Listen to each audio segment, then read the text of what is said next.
विपक्षी गठबंधन India block के घटक दलों ने राज्यसभा में सभापति जगदीप धनखड़ के खिलाफ अविश्वास प्रस्ताव लाने को लेकर नोटिस दिया है।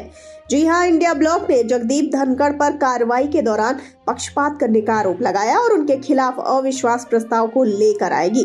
कांग्रेस नेता जयराम रमेश ने कहा है कि राज्यसभा के माननीय सभापति द्वारा अत्यंत पक्षपातपूर्ण तरीके से राज्यसभा की कार्रवाई का संचालन करने के कारण इंडिया ग्रुप के सभी घटक दलों के पास उनके खिलाफ औपचारिक रूप से अविश्वास प्रस्ताव लाने के अलावा कोई विकल्प नहीं था।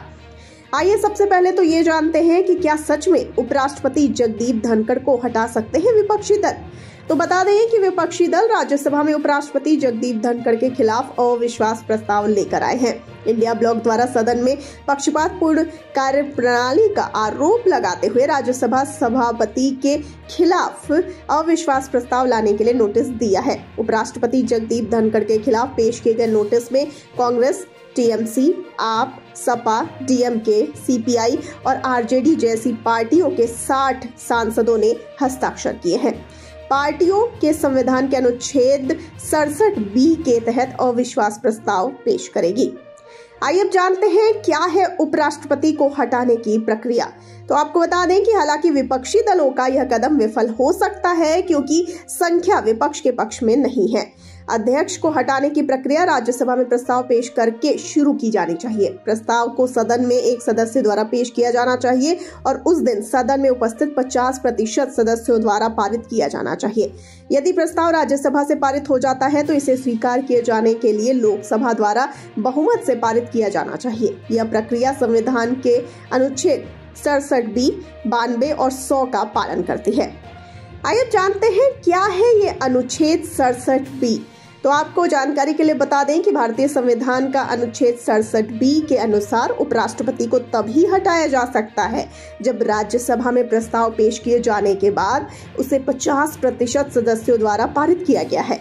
इसके बाद लोकसभा भी उस प्रस्ताव पर सहमत हो। हालांकि इसके बाद भी इसके लिए 14 दिन का नोटिस देना होता है।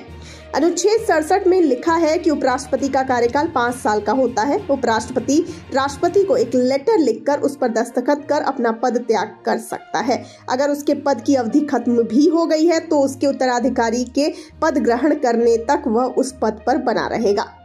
आपको बता दें कि अगर ऐसा होता है तो यह भारत के संसदीय इतिहास में सभापति को हटाने का पहला प्रयास होगा और इसे अध्यक्ष के लिए शर्मिंदगी के रूप में देखा जाएगा।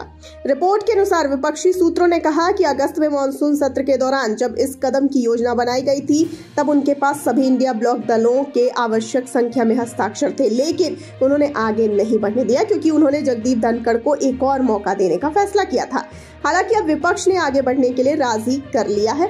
बता दें कि संख्या जुटाने के अलावा विपक्ष को अध्यक्ष को हटाने के लिए 14 दिन के नोटिस से भी गुजरना होगा। सूत्रों ने कहा है कि कांग्रेस ने इस मुद्दे पर अगुवाई की थी और टीएमसी, एसपी के अलावा अन्य भारतीय ब्लॉक दलों ने इसका समर्थन किया था। टीएमसी के एक सूत्र ने कहा, यह कुर्सी के बारे में नहीं है, ये भाजपा के बारे में है। सूत्रों ने कहा कि अगस्त में विपक्षी दल इस बात से चिंतित थे कि विपक्ष के नेता का माइक्रोफोन कथित तौर पर बार बार बंद किया जा रहा था। एक अन्य सूत्र ने कहा, विपक्ष चाहता है कि सदन नियमों और परंपराओं के अनुसार चले और सदस्यों के खिलाफ व्यक्तिगत टिप्पणी अस्वीकार्य है। कांग्रेस के जयराम रमेश ने कहा, विपक्ष चाहता है कि संसद चले। पिछले 2 से 3 दिनों में यह स्पष्ट हो गया है कि सरकार नहीं चाहती कि सदन चले। आज मैंने राज्यसभा में जो देखा वो अविश्वसनीय था। विपक्ष के नेता को बोलने की अनुमति नहीं दी गई और सदन के नेता को बोलने के लिए कई मौके दिए गए।